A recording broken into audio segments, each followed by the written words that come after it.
పిచ్చిదానివా లావణ్య? అసలు నీకు బుద్ధి ఉందా? అందరి ముందు బట్టలు విప్పమంటే విప్పేస్తావా? నీకు కనీసం సిగ్గు, ఆత్మగౌరవం అనేవి లేవా? అని అరిచాడు రుద్ర.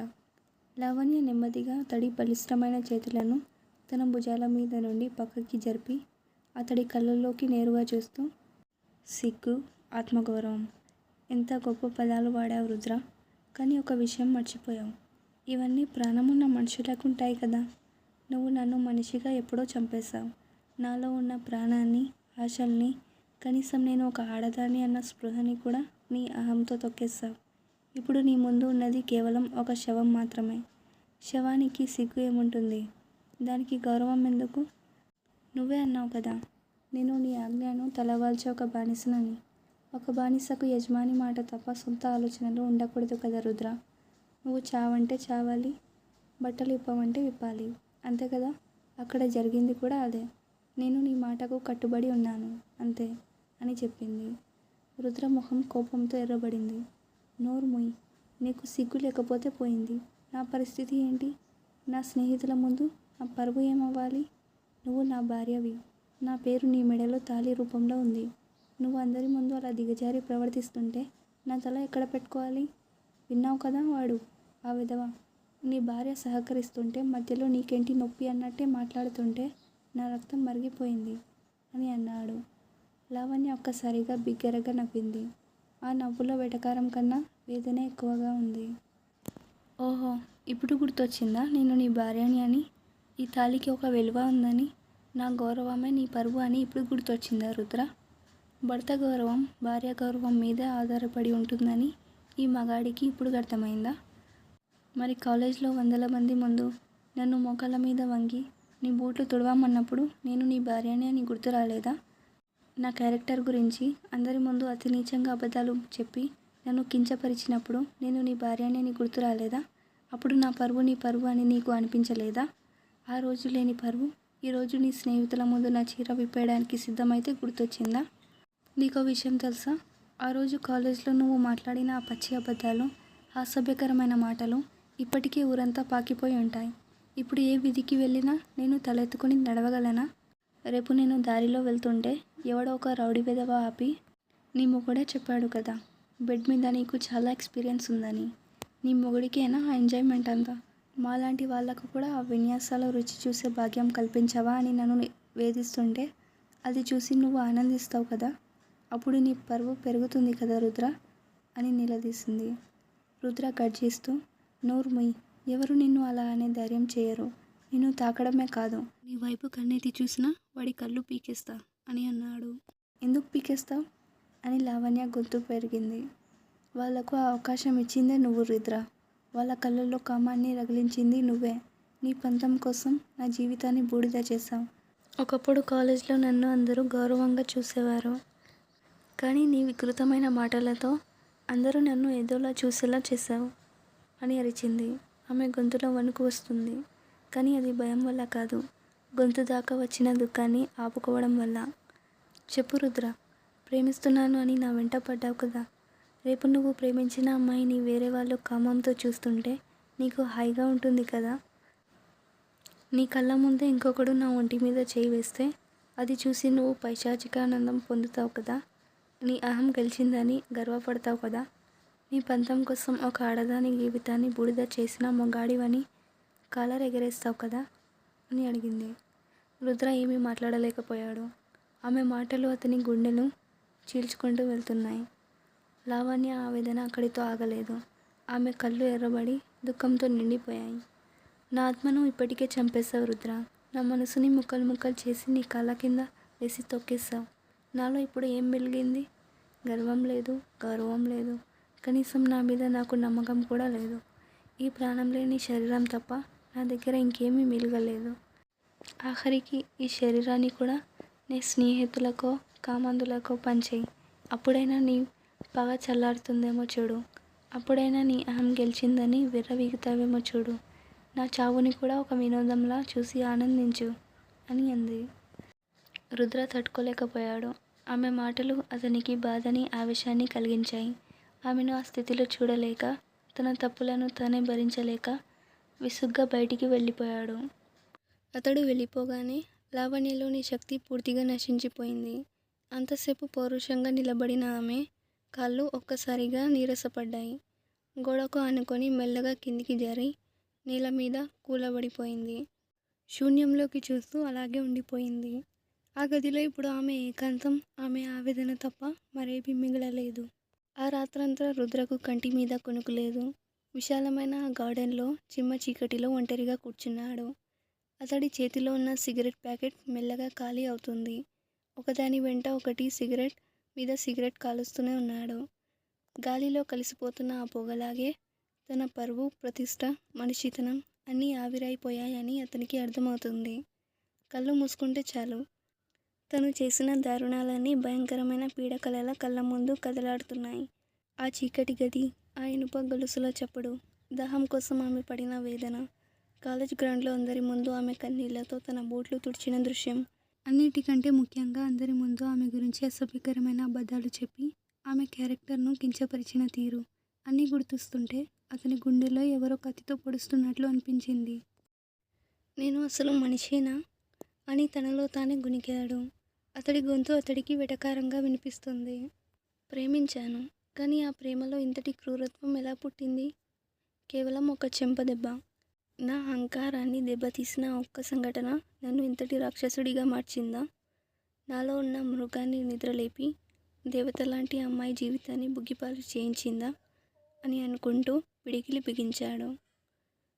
రేపు ఎవడో ఒక రౌడీ విధవ ఆపి నన్ను వేధిస్తాడు, అప్పుడు నువ్వు నవ్వుకుంటావు కదా అని అన్న ఆమె మాట గుర్తుకు రాగానే రుద్ర రక్తం ఆవేశంతో మరిగిపోయింది.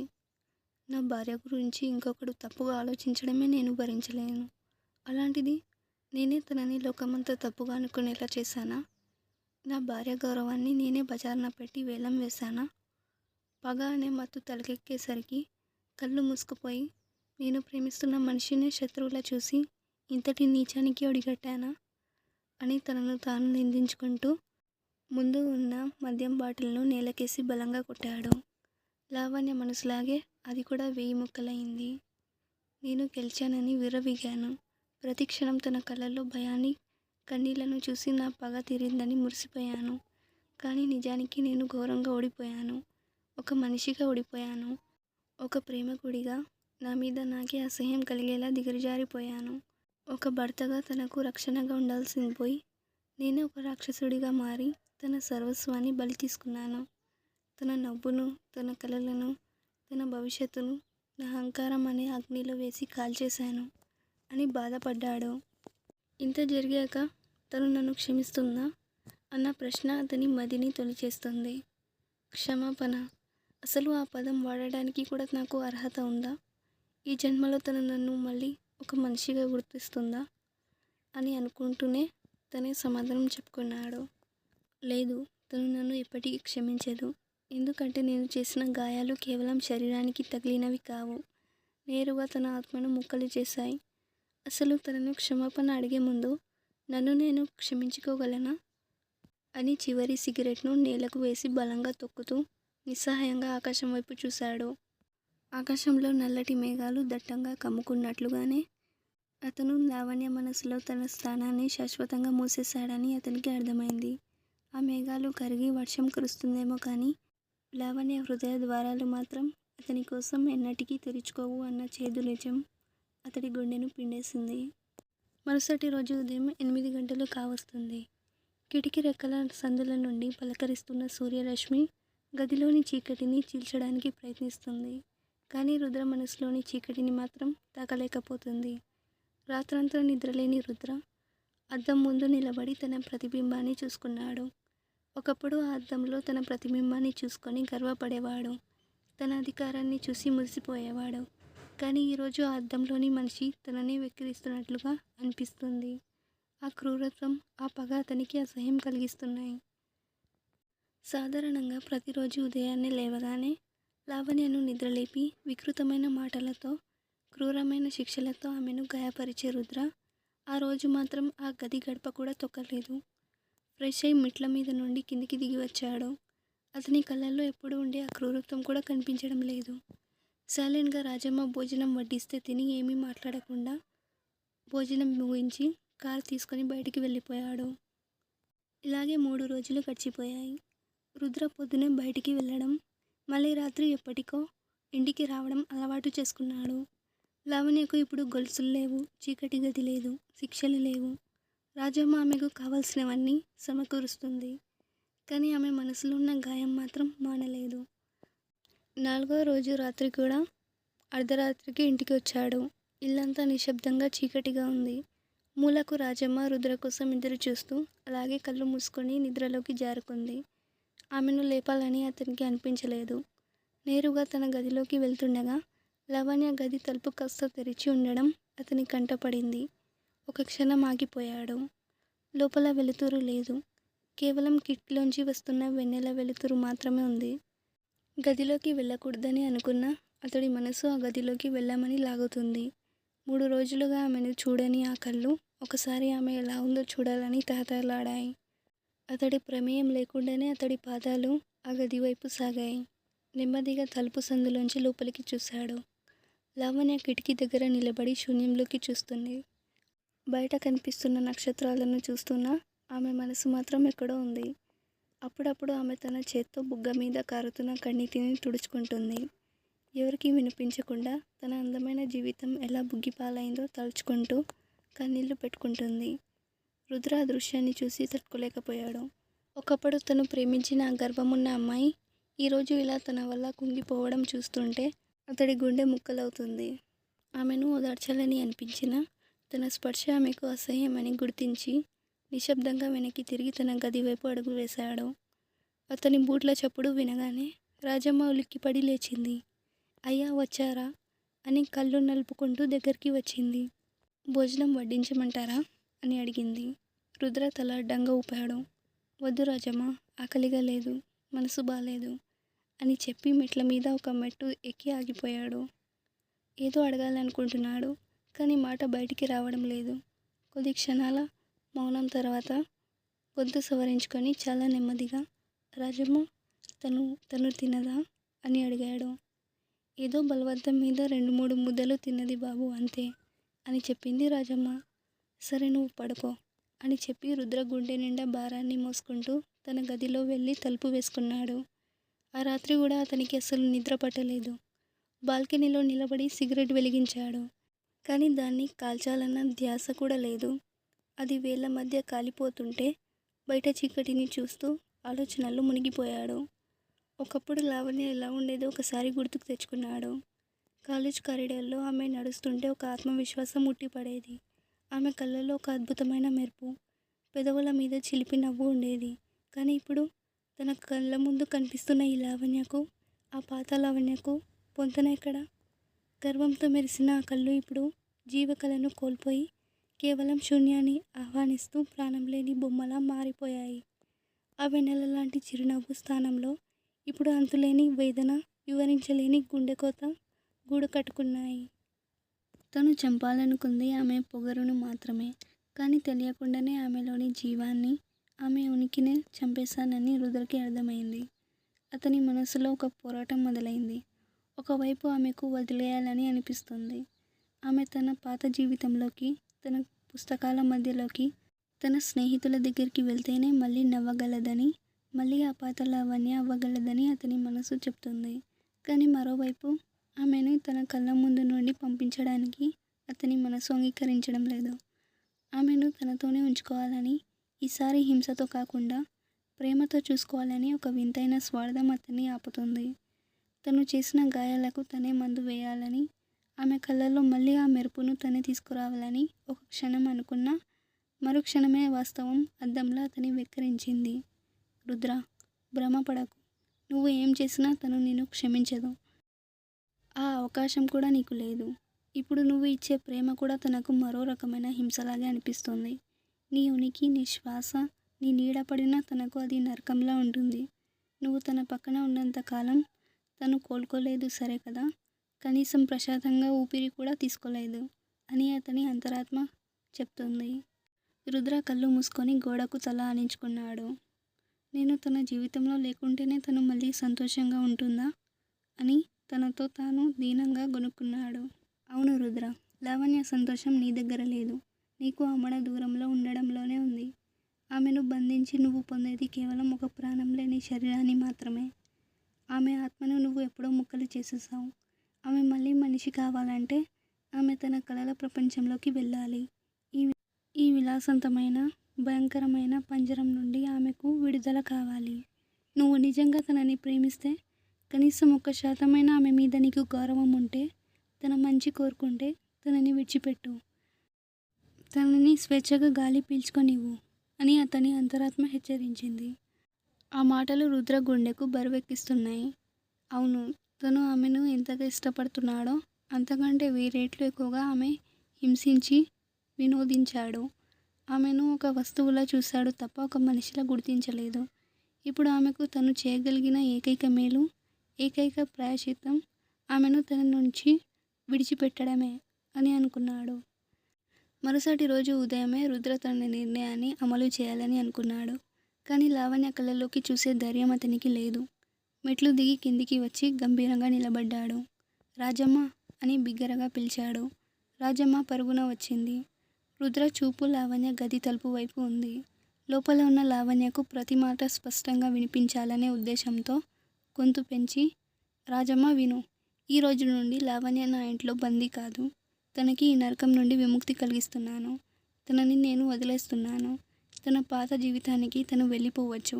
ఇకపై నేను తన జోలికి రాను. తనని ఇబ్బంది పెట్టను. తనని వెళ్ళిపోమని చెప్పు అని చెప్పాడు. రాజమ్మ నమ్మలేకపోయింది. బాబు, నిజంగానేనా అని అడిగింది ఆశ్చర్యంగా. అవును రాజమ్మ, నేను మళ్ళీ తిరిగి వచ్చేలోపు తను ఇంట్లో ఉండకూడదు. తను వెళ్ళిపోవాలి. బయట డ్రైవర్ని సిద్ధంగా ఉండమని చెప్పాను. తను ఎక్కడికి చెప్తే అక్కడ దింపేసి వస్తాడు. వెళ్ళు, వెంటనే ఈ విషయం తనకి చెప్పు అని చెప్పి వెనక్కి తిరిగి చూడకుండా వేగంగా బయటికి వెళ్ళిపోయాడు. రాజమ్మ ఆనందంతో ఉక్కిరిబిక్కిరి అవుతూ తన వయసును కూడా మర్చిపోయి లావణ్య గదిలోకి పరిగెత్తింది. లావణ్య మంచం మీద కూర్చొని ఉంది. అమ్మగారు విన్నారా? అయ్యగారు ఏం చెప్పారో విన్నారా అంటూ రాజమ్మ ఆయాసపడుతూ ఆమె దగ్గరికి చేరింది. లావణ్య చేతులను తన చేతిలోకి తీసుకొని, మీకు విముక్తి దొరికింది తల్లి. ఆ దేవుడే ఆయన మనసు మార్చినట్టున్నాడు. మిమ్మల్ని వెళ్ళిపోమన్నారు. ఇక మీరు నరకంలో ఉండక్కర్లేదు తల్లి. మీ వాళ్ళ దగ్గరికి వెళ్ళిపోండి. మీ పాత జీవితానికి వెళ్ళిపోండి అని ఆనంద బాష్పాలతో చెప్పింది రాజమ్మ. కానీ లావణ్య ముఖంలో ఎలాంటి చలనం లేదు. కనీసం ఆనందం అన్న ఛాయ కూడా కనిపించలేదు. ఆమె కనురెప్ప కూడా వాల్చకుండా అలాగే నిశ్చలంగా ఉండిపోయింది. ఆ నిశ్శబ్దం రాజమ్మను భయపెట్టింది. అమ్మగారు, ఎందుకు అలా చూస్తున్నారు? మీకు వినిపించలేదా? మీకు స్వేచ్ఛ వచ్చింది తల్లి అని అంది రాజమ్మ. లావణ్య నెమ్మదిగా తల తిప్పి రాజమ్మ వైపు చూసింది. ఆ కళ్ళల్లో విముక్తి దొరికిన సంతోషం లేదు. పైగా ఒక రకమైన మొండితనం కనిపిస్తుంది. నేను విన్నాను రాజమ్మ. వాడు అన్న ప్రతి మాట నా చెవులకు వినిపించింది అని చాలా నీరసంగా అంది. మరి ఇంకెందుకు ఆలస్యం తల్లి? ఈ క్షణం కోసమే కదా మనం ఎదురు చూసింది. త్వరగా పదండి, నేను మీకు సాయం చేస్తాను అని రాజమ్మ ఆమెను లేవబోతుంటే, ఎందుకు వెళ్ళాలి రాజమ్మ? వాడు చెప్పినట్లు నేను ఎందుకు వినాలి అని లావణ్య అడిగిన ప్రశ్నకు రాజమ్మ స్తంభించిపోయింది. ఇప్పటి వరకు వాడికి కావాల్సింది చేశాడు. నన్ను బంధించాడు, హింసించాడు, నా జీవితాన్ని నరకం చేశాడు. ఇప్పుడు వాడికి బోర్ కొట్టిందనో, లేక తన పాపం పండుతుందన్న భయంతో జాలి కలిగిందనో వెళ్ళిపో అంటే నేను వాడి ఆజ్ఞను పాటిస్తూ తోక ఒప్పుకుంటూ వెళ్ళిపోవాలా? వాడు వెళ్ళమంటే వెళ్ళడానికి, ఉండమంటే ఉండడానికి నేనేమైనా వాడు కొనుక్కున్న పెంపుడు జంతువునా అని అడిగింది. అయ్యో, అలా అనకండి తల్లి. ఆయన మనసు ఎప్పుడు ఎలా మారుతుందో ఎవరికి తెలియదు. ఇప్పుడు దయ తలిచి వదిలేస్తున్నారు. వెళ్ళిపోండి తల్లి. మళ్ళీ మీరు ఆయన మాట వినలేదని ఆయనకు మళ్ళీ కోపం వస్తే ఈసారి ప్రాణాలు కూడా దక్కవు. ఆయన మనసు మారకముందే వెళ్ళిపోండి తల్లి అని వణుకుతూ చెప్పింది రాజమ్మ. వాడి మనసు మారితే ఏమవుతుంది రాజమ్మ? మళ్ళీ గొలుసులు వేస్తాడా? వేయమను. మళ్ళీ ఆకలితో మార్చుతాడా? మార్చమను. లేకపోతే కోపంతో నన్ను చంపేస్తాడా? చంపమను. నిజానికి అది ఇంకా మంచిది. నా ప్రాణం పోతే కనీసం ఈ బాధలన్నీ తప్పుతాయి కదా. ఈ నిమిషం నా చావు కంటే నాకు ఇంకేది పెద్దది అనిపించడం లేదు. వాడికి ఏం చేయాలనుకుంటే అది చేయనివ్వు. కానీ వాడు చెప్పాడు కదా అని నేను మాత్రం ఇక్కడి నుండి ఒక్క అడుగు కూడా బయటికి పెట్టను. వాడు నా జీవితాన్ని తనకి నచ్చినట్లు వాడుకున్నాడు. ఇప్పుడు నా మొండితనాన్ని కూడా చూడనివ్వు అని మొండిగా చెప్పింది. రాజమ్మకు ఏం చేయాలో పాలుపోలేదు. రుద్ర తిరిగి వస్తే పరిస్థితి ఏంటి? లావణ్య ప్రాణాల మీద ఆశ వదులుకొని ఇలా ఎందుకు ప్రవర్తిస్తుంది? రాజమ్మ మనసు నిండా భయంతో, నిస్సహాయతతో అక్కడి నుండి భారంగా బయటికి నడిచింది. మరోవైపు సాయంత్రం అవుతుండగా రుద్ర ప్రవర్తనలో అలజడి మొదలైంది. లావణ్య వెళ్ళిపోమని చెప్పిన ఆ క్షణం నుంచి గుండెలో ఒక తెలియని వెలితి, భారమైన బాధ మొదలయ్యాయి. ఆ బాధను తట్టుకోలేక బార్కి వెళ్ళాడు. విపరీతంగా మద్యం సేవించాడు. మద్యం మత్తులో నేను తప్పు చేశాను, పగతో తనను దూరం చేసుకున్నాడు. అదే ప్రేమతో ప్రయత్నించి ఉంటే తన మనసును గెలుచుకునేవాడినేమో. కానీ ఇప్పుడు అంతా ముగిసిపోయింది. నేను తనను నా చేతులతో కోల్పోయాను అని లోపలే కుమిలిపోతూ స్పృహ తప్పే వరకు తాగి అక్కడే పడిపోయాడు. ఆ షాప్ యజమాని రుద్ర ఫోన్లోని నెంబర్లకు కాల్ చేయడంతో అతని మనుషులు వచ్చి అతన్ని కారులో ఇంటికి తీసుకొచ్చి తన బెడ్రూమ్లో పడేశారు. మరుసటి రోజు ఉదయం నిద్ర లేవగానే రుద్రకు ముందుగా గుర్తొచ్చింది లావణ్యే. తను వెళ్ళిపోయి ఉంటుంది అనుకుంటూ భారంగా బయటికొచ్చాడు. కానీ తన రూమ్లో లావణ్యను చూసి రుద్ర ఒక్కసారిగా షాక్ అయ్యాడు. అయోమయంతో రాజమ్మను పిలిచి, రాజమ్మ, తను ఇంకా ఇక్కడ ఏం చేస్తుంది? నేను తనని వెళ్ళిపోమని చెప్పాను కదా అని అడిగాడు. రాజమ్మ కంగారు పడిపోతూ, అయ్యో నేను చెప్పాను బాబు, కానీ అమ్మగారు వినలేదు. నేను వెళ్ళను. వాడు వెళ్ళమంటే వెళ్ళడానికి నేనేమైనా పెంపుడు జంతువునా అని అడిగారు. చంపేస్తానన్నా సరే నేను ఇక్కడి నుండి కదలను అని మొండిగా కూర్చున్నారు బాబు అని చెప్పింది. రుద్ర ఏమీ సమాధానం చెప్పలేదు. కానీ ఈరోజు కాకపోతే రేపు తనే వెళ్తుందిలే అని అనుకున్నాడు. కానీ రోజులు గడుస్తున్నా లావణ్య వెళ్ళలేదు. పైగా తిండి కూడా సరిగ్గా తినడం లేదు. చివరికి సహనం నశించి రుద్ర ఆవేశంగా లావణ్య గదిలోకి వెళ్ళాడు. లావణ్య, ఎందుకు వెళ్ళడం లేదు? నీకు స్వేచ్ఛ ఇచ్చాను కదా, ఈ నరకం నుంచి వెళ్ళిపోమన్నాను కదా, ఇంకా ఇక్కడ ఎందుకు పడి ఉన్నావు? నా చేత ఇంకా ఎన్ని పాపాలు చేయించాలని నీ ఆశ? నా కళ్ళ ముందు నుంచి వెళ్ళిపో అని గట్టిగా అరిచాడు. ఒక పక్షి రెక్కలు విరిచేసి ఇప్పుడు ఆకాశం వైపు చూపిస్తూ నీ ఇష్టం వచ్చినట్టు ఎగురొచ్చు అనడం స్వేచ్ఛ ఎలా అవుతుంది రుద్ర? నా ఆత్మగౌరవాన్ని అందరి ముందు పాతి పెట్టావు. ఇప్పుడు నేను బయట వెళ్ళి ఏ మొహం పెట్టుకొని బ్రతకాలి? అందరూ నా మీద చూపే జాలిని భరిస్తూ బ్రతకాలా? లేక నువ్వు ఆడిన పచ్చి అబద్ధాలను నమ్మి నన్ను తక్కువగా చూసి సమాజానికి సమాధానం చెప్పుకుంటూ బ్రతకాలా అని నిలదీసింది లావణ్య. రుద్ర గొంతు తగ్గించి, చూడు లావణ్య, నేను నా తప్పు తెలుసుకున్నాను. ఆ రోజుల్లో నా మనసు నిండా కేవలం పగ, ప్రతీకారం తప్ప మరేమీ లేదు. ఆ కసితో నేను ఏం చేస్తున్నానో, నేను ఎంతలా గాయపరుస్తున్నానో నాకే తెలియలేదు. ఇప్పుడు అవన్నీ గుర్తొస్తుంటే నా మీద నాకే అసహ్యం వేస్తుంది అని చెప్పాడు రుద్ర. తప్పు తెలుసుకున్నావా? అసహ్యం వేస్తుందా అని లావణ్య ఒక్కసారిగా గట్టిగా నవ్వింది. నమ్మశక్యంగా లేదే. గ్రేట్ రుద్ర గారికి అసహ్యం వేస్తుందా? అప్పుడేనా? ఇంకొంచెం సేపు ఆ క్రూరత్వాన్ని ఆస్వాదించాల్సింది. పాపం, ఆ పగ త్వరగానే చల్లారినట్టుందే. అయినా ఇప్పుడు నేను చప్పట్లు కొట్టి నిన్ను అభినందించాలా? లేక పర్వాలేదు రుద్ర, ఏదో తెలియక చేసావులే అని నిన్నెత్తిన పాలు పోయాలా? నువ్వే చెప్పు అని అడిగింది. నన్ను శిక్షించు లావణ్య. ఈ చేతులతో నా గొంతు నమ్మలేనా? నేను ఎదురు తిరగను. నేను నీకు చేసిన అన్యాయానికి నువ్వు నన్ను చంపేసినా తక్కువే. నీ కళ్ళలో భయం చూసి ఆనందించాను చూడు. ఆ క్షణమే నేను మనిషిగా చచ్చిపోయాను. నా పగ తీర్చుకోవడానికి నిన్ను ఒక బొమ్మలా వాడుకున్నాను. నా రాక్షసత్వాన్ని నీ మీద ప్రయోగించి ఇప్పుడు పశ్చాత్తాపం ప్రదర్శిస్తున్నందుకు నా మీద నాకే అసహ్యం వేస్తుంది.